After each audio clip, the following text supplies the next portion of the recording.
Well, hey there, you're on the internet. I have way too much free time, and welcome to the Triple N Network, where all you newbie nib nerds can find all the news you'll need. Let's look at an ink now, shall we?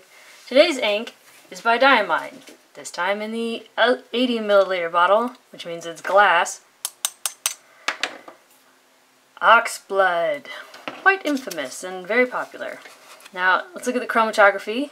As you can see, there's a touch of water resistance there. It's a very deep, rich red with some sort of weird goldish undertones, and unfortunately it didn't really come through, but there's also potential for a little bit of sheen. It's sort of like a dark, reddish black, sometimes almost a coppery sheen right at the edge. But yeah, I wish that had come through more, but unfortunately it didn't.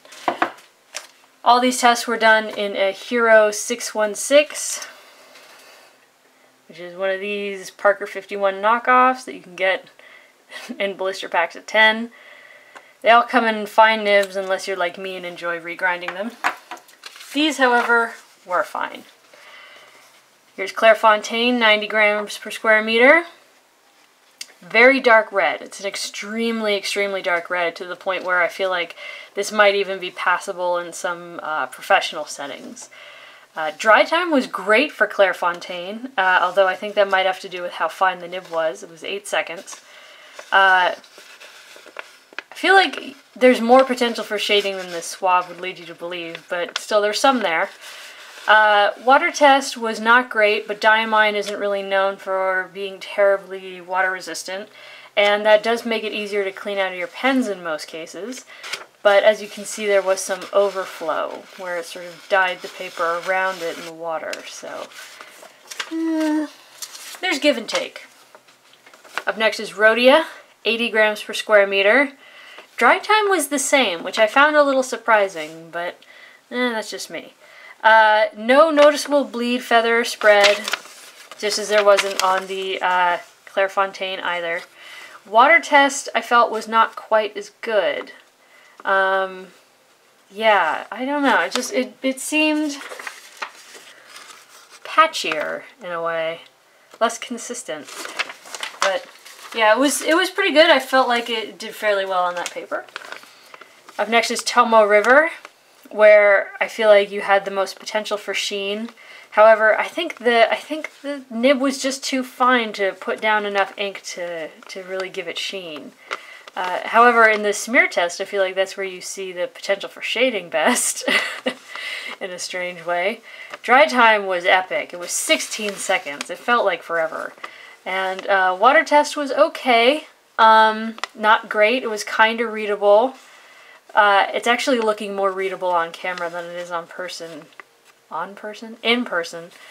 But if you wrote down something extremely important in this, if you sat down and really looked at it, I think you'd be able to recover some of it. Next is 20-pound copy paper, which I think gave actually pretty decent color. Here I feel like it came out the most red. It sort of lightened it a little bit. Gave it beautiful, deep, rich redness, but you did lose some of that shading, which is somewhat unfortunate. The dry time was very quick. It was 4 seconds. I liked that a lot. Water test I also felt was pretty good. I mean, look at that. That's pretty dark. That's pretty readable. And from a fine tip pen, that's not bad.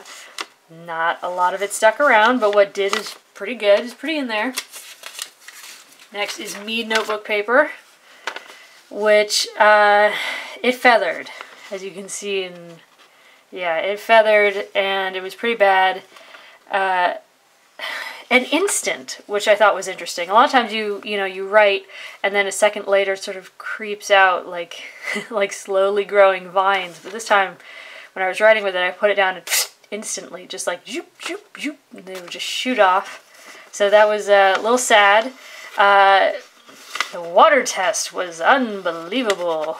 That was I don't even know what that is, but that's pretty darn bad.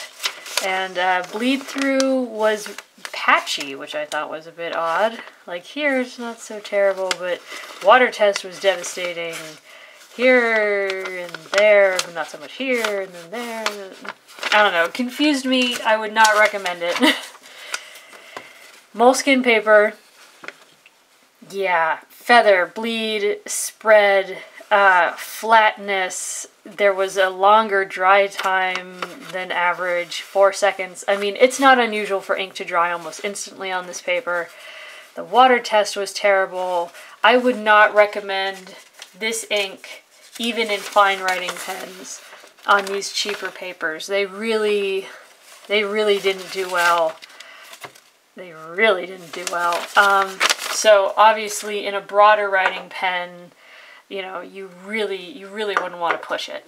However, this is one of my favorite inks. If you've seen some of my previous videos, most of my Diamine inks come in the little 30 milliliter plastic bottles. This one I liked enough to buy in 80 milliliters, and it's half gone. This is one of my go-to red inks. I love the darkness, the richness, the shading, the sheen. It's fantastic. I've had people who I've written letters to comment on it, be like, that's a beautiful red. I really like it. It won't dye the inside of your pens the way some red inks can. At least I've never had that. It's been very well behaved. It's not terribly water resistant, so maybe don't use it to address the envelope, but to write a letter, it's definitely dark enough to be easily read and definitely eye-catching. So that's Diamine Oxblood. I hope you enjoyed it. Again, the pen was a Hero 616 and a fine nib. I might do this again with a broader writing nib just because that's more my style, and then hopefully we'll get to see more of that sheen. If you like that idea, drop me a message, let me know. And so long from the Triple N Network. Have a good day. Bye.